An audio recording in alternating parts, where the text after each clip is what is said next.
प्रदेश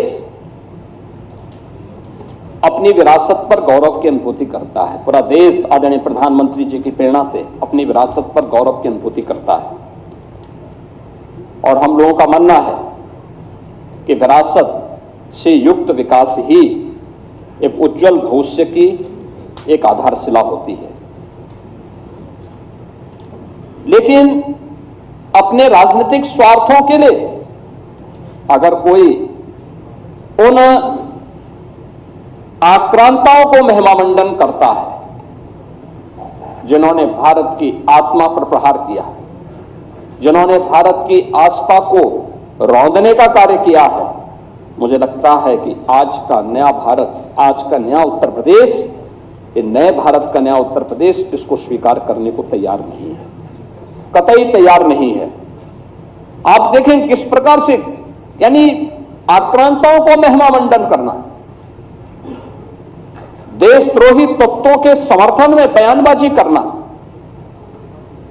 या राष्ट्रीय प्रतीकों के प्रति अपमानजनक टिप्पणी करना, ये किसी राष्ट्रद्रोह से कम नहीं। वंदे मातरम का 150वां वर्ष चल रहा है।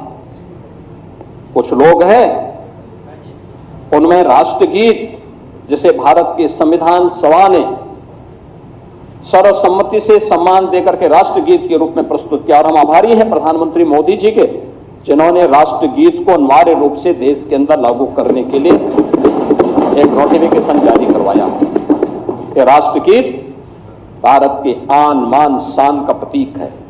हर भारतवासी को अपने पुरातन वैभव पर गौरव की अनुभूति करनी चाहिए और इन सभी प्रतीकों के साथ साथ राष्ट्र नायकों का सम्मान हम सब भारतीयों का दायित्व बनता है।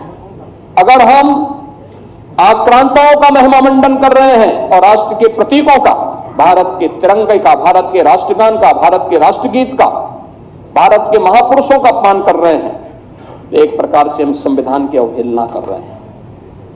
मैं पूछना चाहता हूं समाजवादी पार्टी और कांग्रेस से, एक तरफ संविधान के नाम पर जनता की आंखों में धूल झोंकने का कार्य कर रहे हैं और दूसरी तरफ वंदे मातरम जैसे राष्ट्रगीत का इनके द्वारा विरोध करवाया जा रहा है। इनके सदस्य धड़ल्ले से बोल रहे हैं कि हम वंदे मातरम के लिए खड़े नहीं होंगे, हम नहीं गाएंगे। क्या मतलब है इसका? यानी हिंदुस्तान में रहोगे और भारत के राष्ट्रगान और राष्ट्रगीत को गाने में आपको दिक्कत होती है, ये चीजें नहीं चल सकती हैं।